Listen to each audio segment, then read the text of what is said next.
expertise on foreign policy and military strategy. He served as a senior advisor to the acting Secretary of Defense under President Trump. He served on the board of the U.S. Military Academy and is currently the CEO of Our Country, Our Choice, a media company that aims to unite like-minded Americans. Welcome back to the show, Colonel Macgregor. Well, thanks very much. Keep in mind that I probably had the shortest tenure in human history on the Academy's Board of Visitors. Oh, I was appointed in December, and I was thrown off by the end of January. As soon as they saw my name, everybody at West Point panicked, and they all ran for cover and begged President Biden to save them. Oh, really? Okay. Yeah. Well, I saw this on your Twitter, and I wanted to get your response. I want to talk to you about this. Let me play this. You're talking about tariffs. Hi, I'm Douglas Macgregor, CEO of Our Country, Our Choice, and I wanted to bring you and our friends an update. We're all watching closely as the latest executive orders have an impact, particularly around tariffs and their potential influence on the American economy. Let's be clear. Big shifts like this take time. While we may not know immediately how this will play out, one thing is very probable. Many imported goods will probably become more expensive. But this can create opportunities for American business to thrive, provided they adapt with competitive pricing. In the long run, this could lead to more manufacturing jobs right here inside the United States, and that's something we should embrace. Now, for those of you who may have already lost or are concerned about losing government jobs due to the actions taken by the Department of Government Efficiency and other initiatives, don't overlook this as an opportunity. As the government restructures, many of the skills and experience you bring are in demand in the private sector. American businesses are growing now, and they need qualified, experienced people like you to help them succeed. It is a time for reinvention, so stay open to new possibilities. The new administration under President Trump has made it clear that they want to place a much stronger focus on the health of Americans, including our food systems. This is a huge opportunity for entrepreneurs. If you're passionate about health and wellness, why not consider starting your own business? You could open a healthy restaurant, create an organic farm, or dive into any number of food-related ventures that serve the growing demand for healthy, affordable options. The potential for new businesses in this sector is massive, and the time to act is now. In the end, we could see a prosperous future where we build stronger domestic businesses, have lower taxes, and even, who knows, start getting a handle on this national debt. These are still tough times, but they can also be a turning point for a new American golden age, as President Trump suggests. Now I'd like to pause and talk about something very new. In mid-March, we at Our Country... We'll get to that in a second. So, do you have any insight about these tariffs? I mean, even the new Treasury Secretary says they may temporarily cause inflation. Does that worry you? Of course. No question about it. And, normally I'm disposed not to support tariffs. We know what happened with Smoot-Hawley back at the outset of the Depression. I have to wait and see exactly what these tariffs look like, how they are applied. But we live in a different world now, and I've said this too, and I think President Trump has heard me say it. And that is, if you look at China, for instance, if you think you're going to tariff the Chinese into subordination, in other words, into doing what we want, you've lost your mind. We have $1 trillion trade deficit. They have $1 trillion trade surplus. And if you look at the trade lanes, how they train, the markets and so forth, they have plenty of markets. We are no longer the indispensable market. And let's be frank, China is now the principal economic engine of the world. That was not true in 2000. Today it is. So I'm hopeful. I'm going to support President Trump. And if it works, I'm 100% for it. But until I see it in action, I'm going to hold my fire and give him a break. Let's put it that way. Yeah, I mean, I didn't... I wasn't 100% aware that we funded the government up until the early 1900s on tariffs. I didn't know that. And I mean, his tariff threats have worked so far. And with, I think it was Colombia. I think it was with Mexico, Canada. But now he's going to put a tariff. Trump says he's going to introduce a 25% tariff on autos, pharmaceuticals, and chips. And he's going to let us know more about this on April 2nd. So the day after April Fools, huh? I guess so. So you don't have any special kind of insight. You're just willing to see how it goes. That's about it. I mean, my view of economic forecasting is that exists to make astrology look professional. So, yeah, that's why somebody says, "Well, you're not an economist." No, you're absolutely right. I'm not. Don't want to be, and their track record is terrible. But you're right. Some of what he's done thus far has worked.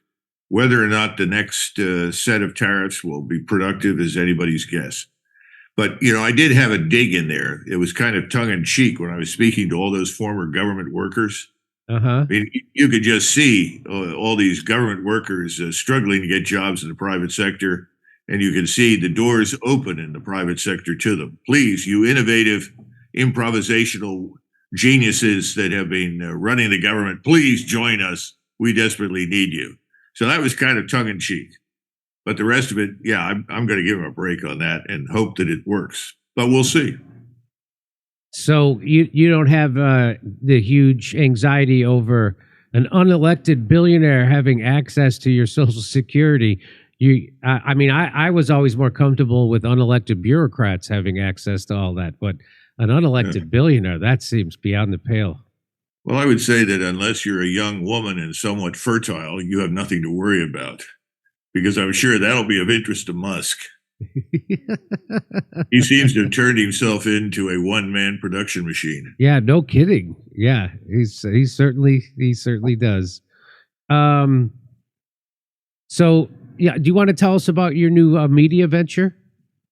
Well, that's what it is. It's a venture. I'm not sure we'll get off the ground in March. It may not be until April. But we're trying to do something that most people would say is insane, which is build up a platform, a media platform, and join the marketplace and try to stream live, or sometimes not live, but over X, YouTube, Rumble, BitChute, as well as our own Republic platform. Doesn't really belong to us at OCOC, but we're using it. We'll see how it goes. We want to fill a square. We want to be across. What's the right word? A hybrid between, say, 60 Minutes and Tucker Carlson tonight. Now, I can't do what Tucker Carlson did. Hi, I'm Tucker Carlson. I can't possibly do that. So it's going to have to be a little more, a little different from that. I think I'm capable of some satire and biting humor on occasion, but I can't quite keep up with Tucker when he goes wild on the camera. But we're going to give it a shot. Got a lot of people interested. A lot of people are coming forward to help sponsor it, which amazes me.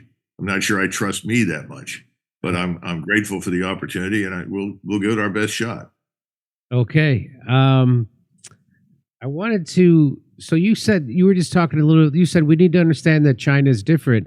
We're not going to be able to tariff them into submission, and then you said this is very simple. If you want to stop Chinese from doing the things you don't like, what are some of the things that we don't like that they're doing?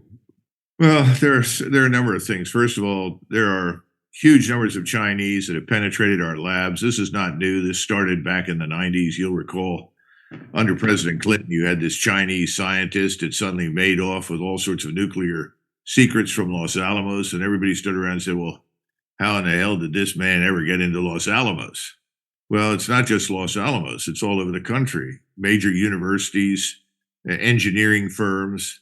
And then, of course, you have the internet problem. And that, on top of that, you also have people say, well, look at fentanyl. Fentanyl is coming from China and that's killing us. We don't realize that the ingredients that constitute fentanyl are loaded onto trains every day in San Francisco and San Diego and shipped south into Mexico where they're mixed. Yeah, the ingredients come from China, no question about it, but they're mixed down in Mexico. And so people turn around and say, well, we just need to bomb Mexico. You know, we always have the bombs away club, right? Whatever's wrong, well, we bomb them. The bombs away club has a big role in MAGA, I think. I like MAGA in many respects, but the bombs away club is bad news. And so whenever we bomb some poor country that has no way to defend itself, you know, you've got this cheering section. Oh, great, America's great. America's great again. Look, we bombed somebody. And I don't want to do that because I don't see anything particularly great about bombing anybody anywhere, least of all China. You've got a snowball's chance in hell of fighting a war and making a dent in China. So I tell people, look, you don't like what these people are doing inside your country. Well, you can expel them. You can close your border. In other words, close it in the sense that you're going to secure it. You're not going to let everybody and their brother in that wants to come in. You got to do the same thing at airports and harbors. That's where you need to focus. You need to police the country, restore the rule of law, and then throw these people out. We have a lot of Chinese students, for instance, who've been caught as mules for the drug cartels. They're just moving quantities of cash, less than $250,000. And they move it around, and occasionally we pick them up and find this pile of cash and find out this guy's a student from China.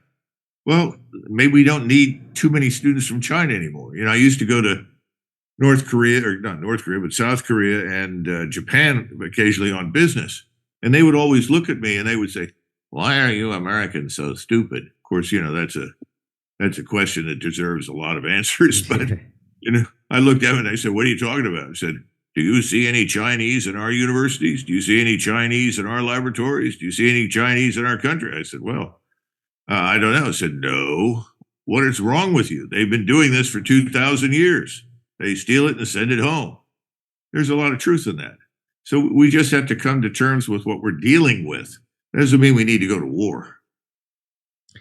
Well, I mean, obviously the Chinese are here to keep Bill Gates from buying up all the rest of the farmland. I mean, it was never going to be for us. We're just the people who live here.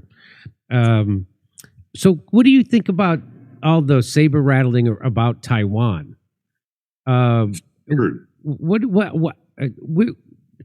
Do you think that the United States would ever actually get into a shooting war with China over Taiwan? Not under President Trump. Okay. Thank God. No? Okay.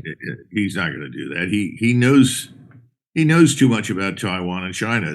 You know, this is so frustrating trying to talk to people about Taiwan. The only way that you get a war with Taiwan is that if we Americans install missiles and aircraft on Taiwan. In other words, we Americans, it's our missile batteries that threaten the mainland, our aircraft that are flown by us. We go there in great numbers. Then you're going to get a war with Taiwan.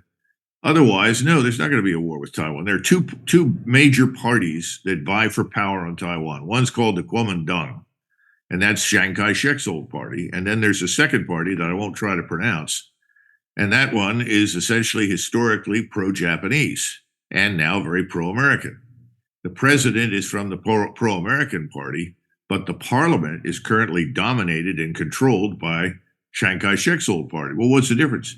Chiang Kai-shek's old party wants unification with the mainland. In other words, Taiwan tomorrow morning could vote itself into China. No one in Taiwan is interested in going to war. Now, why haven't they already done it? Well, because you have these lingering elements that see benefit from pushing hostility towards China. I don't think it's going to last much longer. One of the things that we discussed a few years ago when Trump was in power was let's not ship any more technology over there because we could wake up tomorrow morning and find that the technology we sold to Taiwan is sitting in China. So that is not going to happen. The other thing is we don't understand the history. Taiwan was the unsinkable aircraft carrier for the Imperial Japanese Navy.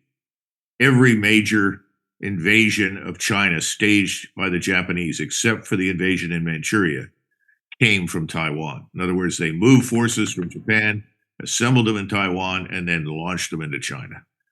So the Chinese absolutely will not allow Taiwan to fall into foreign hands again. So as long as there are no foreigners running the show, nobody putting missiles on the ground in Taiwan, there'll be a lot of talk. And every time we take a flotilla through on one of its phony freedom of navigation missions, the Navy loves to do this. Navy desperately needs China. I mean, you're going to have a lot of trouble justifying this enormous surface fleet in the Navy if you don't have a Chinese enemy. And every time they sail through, everybody on Taiwan in the Ministry of Defense says, do you really have to do this? Because whenever you do this, this infuriates the Chinese, and then they mobilize and send their fleet out. So do you really have to do this? And of course, we say, yes, we have to do this. And then you get the Chinese response, the big fleet exercise. Everybody says, oh, China's getting ready to invade. No, it's not. You know, if it comes to it and we put missiles on the place, they'll level it. They won't invade it. It's 100 miles of water. You know, moving things across deep water like that, that's kind of challenging. It's not going to happen. So I don't see any evidence for a war over Taiwan. And the final thing to keep in mind is the Chinese are business people. And they know that if they ended up in a war with Taiwan, or worse yet, tried to invade the place, their business across Asia would tank. Everyone in Asia would be against them. They'd be in the same position today that Israel is in the Middle East, where everybody is uniting to hate you. They don't want to do that. They don't want to risk it. So it's not going to happen. I mean, China hasn't been traditionally an expansionist government, right? No, not at all, except when they were ruled by the Mongol dynasties. Right. And that's usually what somebody points to, and they fail to point out that over the last 500 years, I think something like 380 of those years, they were ruled by foreigners, Mongolian, Turkic Mongols, and then, of course, Europeans, and then finally Japanese. So they're a little sensitive to that issue. Okay, and your advice is close the border. This is how you fight off the problems with the Chinese. Secure our ports and coastlines, and then you look at the Chinese in your country and ask why are they there geographically located where they are. Yeah, and then throw them out. The Chinese throw people out of China all the time. They throw American citizens out. They throw Japanese out. By the way, the Japanese have a really, really incredibly effective surveillance network of spies inside China. So they get thrown out all the time. The Chinese expect you to react that way. So we just haven't done it. Okay, so one more topic before we get to the Trump-Russia stuff. What's happening in London is going to happen here. London's bluff is being called. The banks are not solvent. The gold is not on hand. This may very well lead to the end of the United Kingdom. What is happening in London? Oh, boy. London, my God, what a disaster that place is now. It's incomprehensible. It's so sad. I mean, Britain has sunk to lows that are beyond belief. The British economy, setting that aside for a minute, but nevertheless, that thing is being hollowed out. They don't produce anything. They don't manufacture anything. They're worse off than we are. But the point on gold is this. Normally it takes, according to Alasdair Macleod, and you can find him on YouTube and the internet, Alasdair Macleod. He's a brilliant gold expert and analyst. He's not the only one, but I just think he's one of the best. And he pointed out that normally gold selling and buying, that process is settled within 2 or 3 days. He said now it's taking up to and more than 6 weeks. And so he asked the question at the London Metals Exchange, what's wrong? And everybody kind of looks at him and refuses to say much. And finally someone speaks up and says, well, we're having trouble finding the gold. Well, then where is the gold? It's supposed to be under the streets of London. What's happened to it? Who sold it off if they sold it off? Why aren't there adequate quantities? And one of the comments that I made, which is not untrue, if you added up all the gold that Indian housewives currently own, it's more than the gold on hand in London. Now, why is this significant? Well, it's significant because President Trump has rightly identified this gold issue as equally sensitive for us. Remember Bernanke? He was asked a long time ago by Ron Paul, Mr. Bernanke, why is it that banks maintain some quantity of gold on hand? And he said, well, it's really tradition. He said, oh, it's not really worth anything. He said, it's really tradition. Okay, well, Tradition is about to hit everybody in the face. And gold is important because ultimately, at the end of the day, if your currency is not backed by hard assets, your currency is worthless. And that's the danger in Great Britain. And that's the danger here, which is why now President Trump wants to do several things, one of which is find out what we've got. And it's not just Fort Knox. We've got gold under West Point. We've got gold in the Federal Reserve. We've got gold in the Treasury Department. We've got gold under the bank, under the sidewalks of New York.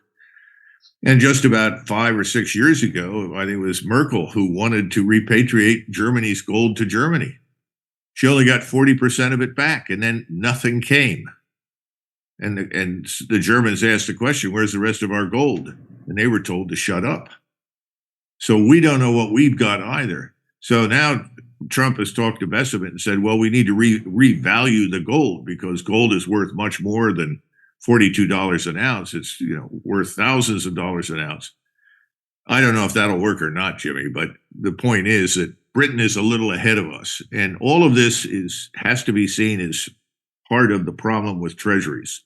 Remember, in London, they call a treasury a gilt. Gilt is from the old German word Geld, which means money. And the gilts in London are not selling. No one wants to buy the British debt. Gee, I wonder why. Your economy's tanked, you're not producing anything, and you don't seem to have gold. Well, if the treasury market collapses, the gilt market, that's the end of the economy. What about us? We're having trouble selling our debt. And so we keep raising interest rates. And as we're raising interest rates to try and sell our debt that nobody wants to buy, not nobody, but very few, you have a problem because the Fed wants to do what? Suppress interest rates. But at some point, you lose control. And that's what people are afraid the Bank of England and the Fed are going to do, lose control. You can't control the interest rates. They rise precipitously. And all of a sudden, you're broke because you can't possibly service the national sovereign debt. So, all right, so many things I want to talk to you about. Well, why didn't you tell me this in advance? I could have prepared myself for all these hard questions. I'm sorry. Russia and the United States are agreeing to work towards ending Ukraine war in a remarkable diplomatic shift. That's right from the AP is saying that. It's remarkable. Really, it's almost like it could have been done 4 years ago. That's kind of amazing. Well, that's right. But you had to have something happen. Remember when President Trump came in, he began repeating the same stupid figures for Ukrainian losses and Russian losses that were completely false. Oh, the Russians have lost 800,000 men. The Ukrainians have only lost 100,000. The Ukrainians are still winning. This kind of nonsense. And eventually, I don't know how it happened. I've been yelling at the top of my lungs whenever I go on any of these podcasts or news shows, and I say, Ukrainians have lost over 1 million dead. The Russians are just shy of 100,000. So the exchange ratio was always about 1 to 5, then it was 1 to 6, then it became 1 to 7, now it's 1 to 10. It's beginning to drop because the Russians are no longer killing as many people, because there aren't that many people putting up any resistance anymore, and also because the Russians really don't want to kill anybody. Now, I know that sounds strange, but from the very beginning, Russia did not want this war. We are the ones that subsidized it. We created it. We launched it. And we are responsible for the destruction of Ukraine and 1 million human beings in that country. But it took time for President Trump to finally have the truth presented to him. And thank God, when it was presented to him, he had the guts to stand up and say, nonsense. This is wrong. Russia didn't start this. We are the authors of this. And you've heard Jeffrey Sachs and others, recite from the text how many different points in time we've pushed against the Russians and driven them back and lied to them and subverted them. Well, he's figured that out. And so he simply came out and told the truth. And of course, the most insulting thing you can do in Washington is tell the Washington swamp the truth. Yeah, I've talked about that plenty. Well, here's what Trump was asked by a reporter. Let's watch this. Do you have any message for Ukrainians who, after 3 years of fighting, might feel betrayed or disappointed at not having a seat at these initial talks in Saudi Arabia?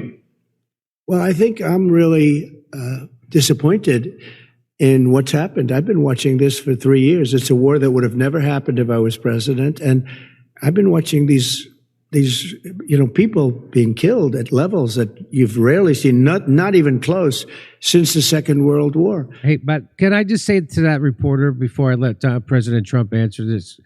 I would like to know, does the American press have any message for the men that Ukraine stuffed into vans against their will to be killed in vain for BlackRock? That would be my question for the U.S. press. Yeah. Okay, back to Trump.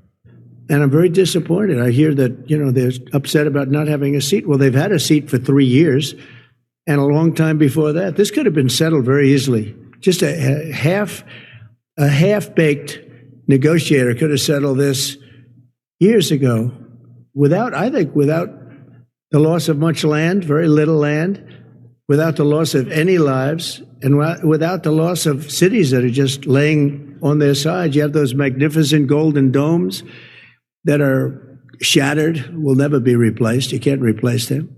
1,000-year-old domes that are so beautiful, you can't replace that. The whole civilization has changed because of what. So when they're worried about not being seated, you mean somebody that should have gone in and made a deal a long time ago. So that's what Trump has to say to that quest. The question. It's amazing how pro-war that the press is. It's just amazing. I'll never stop being slack-jawed at the United States pro-war press. But the AP is now saying that this is an extraordinary about-face that U.S. foreign policy under President Donald Trump. In an interview with the AP after the meeting, Marco Rubio said the two sides agreed broadly to pursue three goals: to restore staffing in their respective embassies in Washington and Moscow, to create a high-level team to support Ukraine peace talks, and to explore closer relations and economic cooperation. Wow, it sounds like crazy MAGA talk. He stressed, however, that the talks, which were attended by Sergei Lavrov and other senior Russian and U.S. officials, marked the beginning of a conversation, and more work needs to be done. Lavrov echoed Rubio's remarks and told reporters that the conversation was useful. We not only listened, but we also heard each other. No Ukrainian officials were present at the meeting, which came as the beleaguered country is slowly but steadily losing ground against more numerous Russian troops in a grinding war that began nearly 3 years ago. Zelensky said his country would not accept any outcome from the talks since Kiev wasn't a part of it. He's postponed his trip to the kingdom scheduled for Wednesday. European allies have also expressed concerns that they're also being sidelined. What do you make of that? That Trump is not involving Ukraine? First of all, I think it's great because Zelensky's just a warmonger. And he had a peace deal the month after the war started that he ripped up. But what do you say to this, that Trump is not including the Ukrainians at the table? President Trump has discovered that our friend Zelensky is much, much worse than just a political puppet for the Washington war machine. He's a criminal. He's part of the graft and the corruption. He's stuffed his bank accounts all over the world with hundreds of millions of our cash, while he's paid off the senior people in the Ukrainian army to send their men to their deaths, along with subsidizing a secret police, as you pointed out, that is terrorizing his own country. This man makes Stalin almost moderate in many respects. I mean, there's no evidence for even the slightest concern about Ukrainian life, despite the nonsense that he spouts. And I think that President Trump has discovered that. I hope that Elon Musk and his friends, take a long, hard look at this black pit for U.S. money called Ukraine. It's one giant graft machine. So no one should take them seriously at all. I am disappointed that it's been impossible for Ukrainian soldiers in the field who've been doing all of this dying to rise up and get rid of these people, because that's really what needs to happen. But as I said, all of your senior officers, all the way down to battalion commander, these people are being paid handsomely, and the soldiers do all the fighting and the dying. It's a tragedy that's beyond belief, but it's because of us. We subsidized it. We pushed it. We encouraged it. what are you going to do? You tell Zelensky, don't sign the deal. This is back in at the end of April in 2022. Yeah, we'll send you everything you need. You're backed by the scientific industrial power of America. No one can defeat America. We'll give you everything, and so will the British, and so forth. And at the end of the day, I think he bought that line. And he can't possibly stand up and tell the truth about anything because it's like putting a noose around his neck. And I think we're going to see much more of that before this is over. But the key point of that previous statement is this is going to take time, Jimmy. There's no trust between Moscow and Washington. Moscow and Washington supposedly want to build peace and cooperation. I know the Russians do. I know President Trump wants to. But if you're Lavrov or you're Putin and you look at the unending sea of lies that has been pouring out of Washington over the last several years and the hatred for Russia, you have to be a little skeptical. So I think it's going to take months, not weeks, to hammer out a solution. But if we do it, we can actually have a much better world. And with the Russians' cooperation, we're in a much better position around the world because we need their cooperation, not just in Europe, but in the Middle East, but also in Northeast Asia.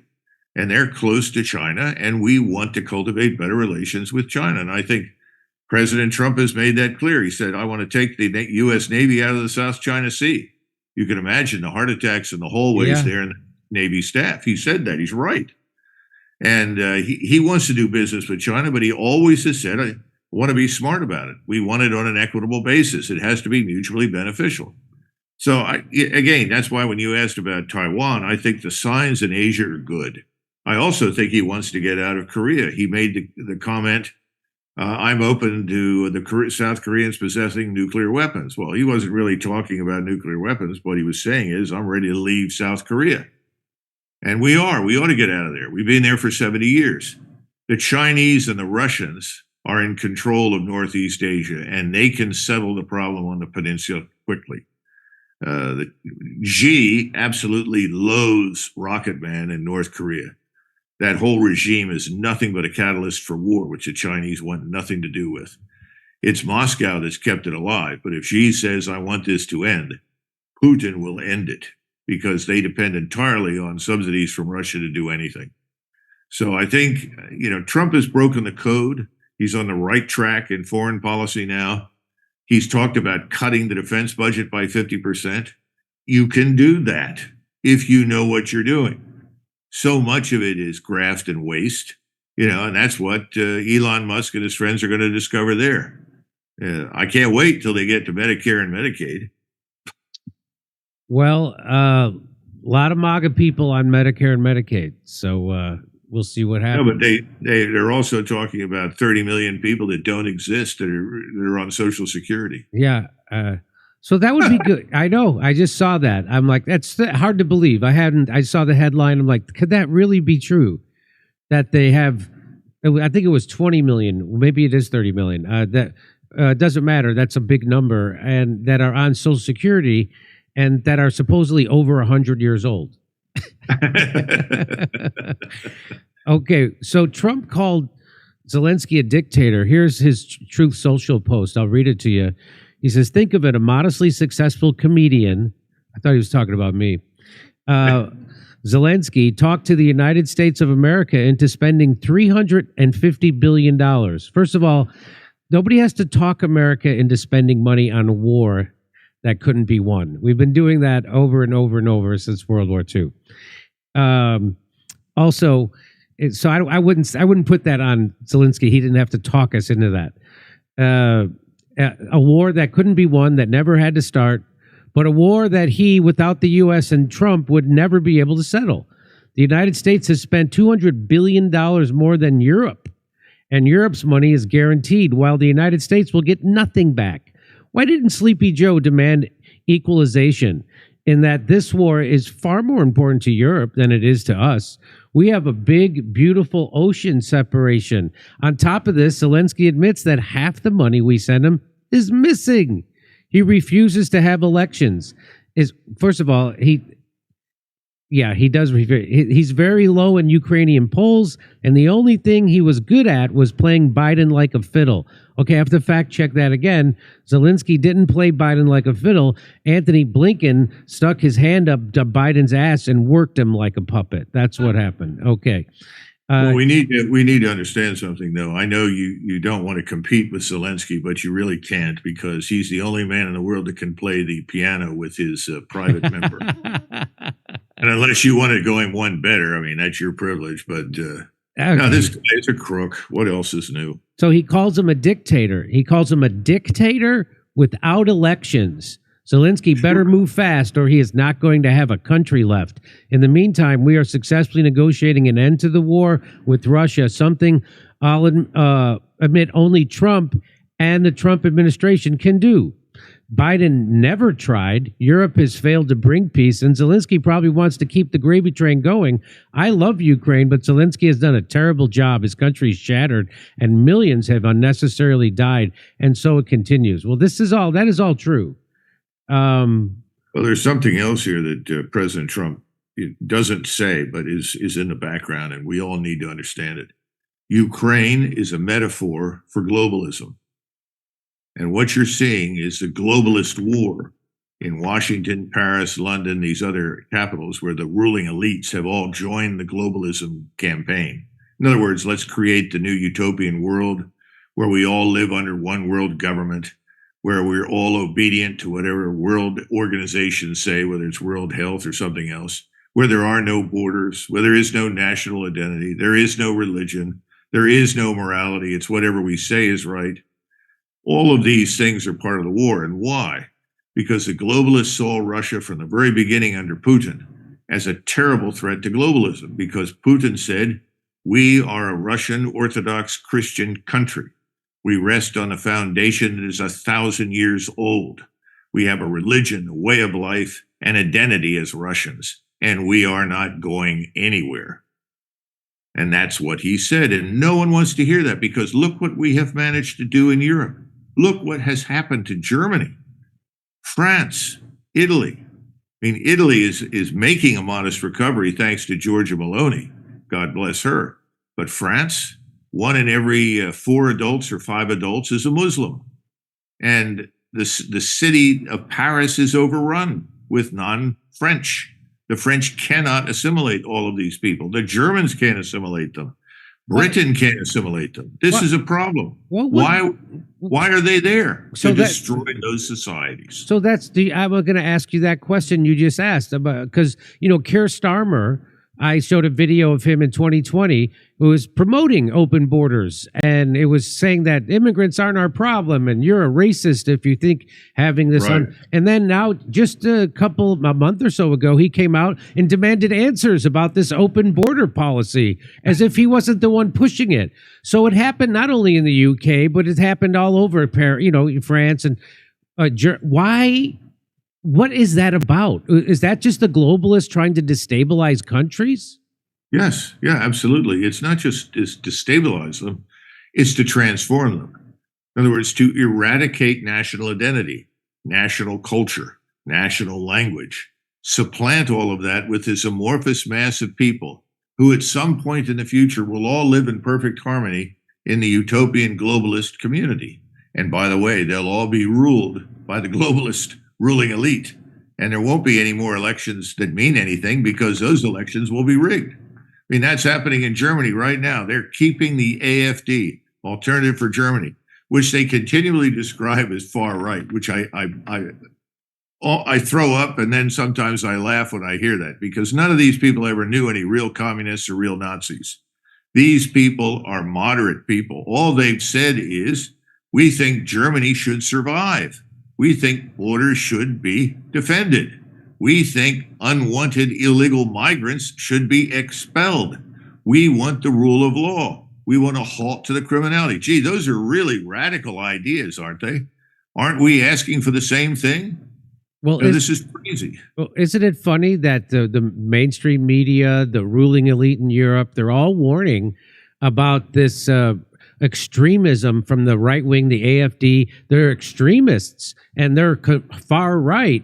And I'm like, wait a minute, you're currently imprisoning people who speak out against a genocide that's happening in Gaza, while at the same time you're funding legit Nazis in Ukraine, and you're calling somebody else extreme right wingers? Yeah, well, these people, I don't like calling them globalists. I do, but I really think they're Bolsheviks. They're like the anarchistic Bolsheviks of 1918 and 1919 who swept into power in the Soviet Union. And they said there are no more Russians, Ukrainians, no more Lithuanians, Latvians, Estonians, no more Kazakhs, no more Uzbeks. We're all Soviet people now. And we're building the new Soviet man. And our first act is to invade Poland and other countries in Europe so that we can Sovietize them and they can become part of the same community. It's too close for comfort. And Starmer is probably one of the best, but not the only examples. We've got them here in our country too.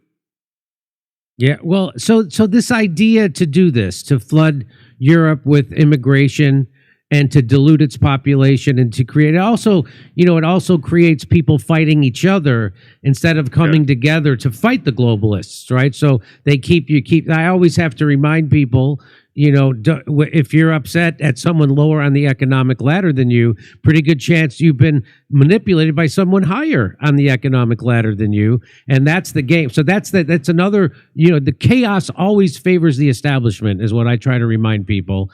And that's what they're trying to create, chaos. They're trying to dilute cultures. And yeah, it seems like a globalist agenda. And keep in mind, go ahead. Keep in mind, Jimmy, the establishment is opposed to the people living in their country. In other words, Starmer is busy at war with the people who are British.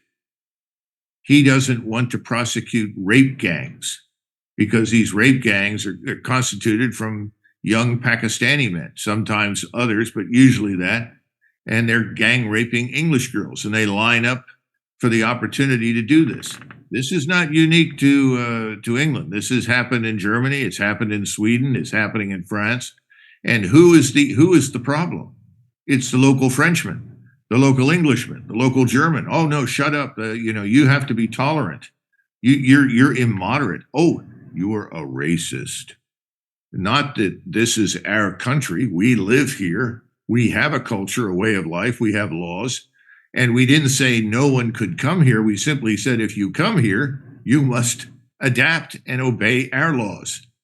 This is insanity on stilts. So that's why I said these people are Bolsheviks, because the first thing that the communists did was murder millions of their own people long before they murdered anybody else. So that's the connection you make between Bolsheviks and globalists, right? That they're enemy of their own people in a way? Yes, and they want absolute, unquestioned obedience from the population and total control. And so don't you also think that was part of the reason that France, UK, and the United States overturned Gaddafi in Libya, was because Gaddafi always thought that he was safe in a sense because he was the firewall between immigration from Africa into Europe, and I don't think he ever expected them that they would want it. And well, remember, Gaddafi also warned us collectively in the West and said, if you do not find a way to cultivate economic growth, job creation, production, and other things here in North Africa and the Middle East, you will get this tremendous migration because people will leave and go north. Now, that's what Gaddafi said. So suddenly we get rid of Gaddafi? It is a strange question, isn't it? I can't connect it 100%, but he was being very honest at that point. By the way, he had also gotten rid of all his chemical weapons. Right. He dropped all the nuclear stuff. I mean, quite frankly, if I were anywhere in the world threatened by the United States, or anybody else right now from the West, I think I'd probably go down to the basement and build my own nuke. And I would look at Gaddafi as that's an example of what happens to you when you don't have one.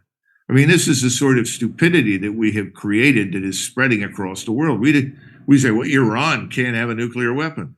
Okay, what happens to Iran without a nuclear weapon? Right. That's exactly right.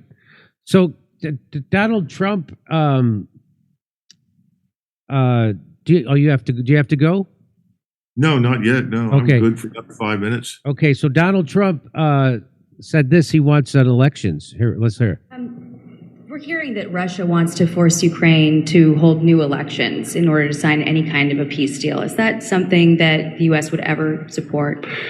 Well, we have a situation where we haven't. First of all, there's a little bit of a deception in that question when she says they want to force them to have new elections. There hasn't been any elections since Zelensky got to power. Just so Right. It's not about new. It's an election. Okay, here's what Trump says. Had elections in Ukraine.